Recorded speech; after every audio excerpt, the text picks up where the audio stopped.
Life is good, God is great, man. Excuse the noise. Hopefully it ain't too noisy. I'm out here at the car wash and shit.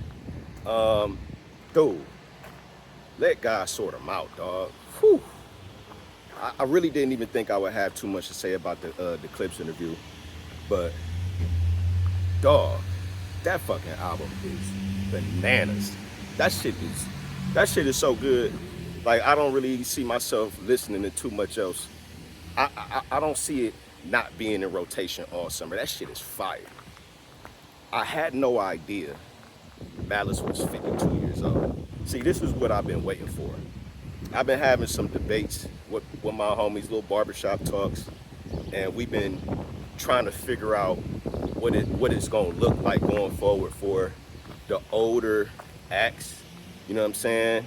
It gets to a point where you become a legacy act, but as far as it goes for hip hop and rap, we haven't seen too many 50-year-olds that's competing at a high level.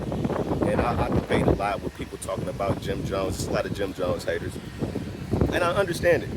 Jim Jones is still actively out here competing, but Jim he looks like a bozo because of his immaturity level. Like I think he's going through a midlife crisis, to be honest with you. He is not embracing his age and maturity. Like we expect our rappers to mature and grow, and it should be reflected in the music. And I think this album with the Clipse is a great example of mature rap, staying true to their roots, but it's not like they're not as heavy on the pushing drugs and those type of lyrics. It's just like they just staying true to who they are, and they really rapping. They really rapping. Now, one thing that I do find interesting as it relates to Jim Jones in this subject is how the cast asked about, like, they had like a fashionista conversation. They was talking about who is some of the best dressed rappers in the game right now. And Push, they had a hard time kind of really thinking about who was really up there or who they were really putting that type of category. And I found it funny because actually it just came to me. It just came to me. I forgot that Jim Jones went at Push. I forgot. It just came to me.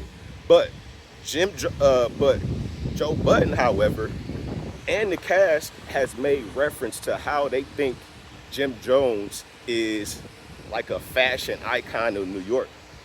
I don't see it. I never really looked at him as like a fashion icon, but nobody mentioned Jim Jones in that room. Now that I think about it, it's probably appropriate that they did not bring up Jim Jones' name. I just remembered, so excuse me on that. The other thing I didn't really know that I had in common with the Clipse is that they lost their parents recently. And I don't want to get, on no somber note, but I have that in common with them. And when they started talking about their parents, it really hit home for not only me, but anybody else that was watching. And Joe referenced Imani because, the first track on the album, was a real deep song. And they talked about how it's really hard in the studio to get through it. And, Imani was like, I'm going to skip that one. And I understand because, again, I lost my parents. Some of y'all don't know, but I'm going to link the video where I I talked in depth about that. So if anybody wants to get to know your boy J Matt on a deeper personal level, outside of just reactions and shit like that, take a look at the video. I'm not going to go much more into it because it's traumatic. So I'm not going to do that. But I felt them on that when Malice talked about the fact that he was the person that found his parents, and he talked about how it was difficult relaying the news about what happened. I literally had a conversation with my brother about this. It was my mom's birthday on July 5th when I did the video on the boat, and we had a big conversation. We toasted to her. So it was a big situation that we was dealing with. And I absolutely understand how difficult it was to go through that process. I don't want to speak on that too much, but when he talked about that, I just immediately thought about how I had to make the phone call to my brother and let him know what was going on, because he was out of town at the time, and it was just a difficult situation. So shout out to the Clipse, shout out to Malice. I do appreciate, giving that story. I was able to relate to that on another level. I found it interesting though when they talked about at the beginning of this show, the most recent drop of the JBP, not the Patreon, but everybody was talking about how they got to leave early from the interview. And I thought that was a little weird, because if I'm the Clipse, the last thing I want to hear about is how people was fighting to go home on my interview day. Like, I understand y'all giving praise and y'all y'all shouting out the interview or whatever, but I don't want to hear y'all fighting about who got to leave during my interview. So I thought that was interesting. And I did think that it should have been there instead of Imani. I feel like even though Ish sometimes acts like I think Ish would have probably been a better person to ask questions to the Clipse, just seeing as though they closer in age. He was outside during that time.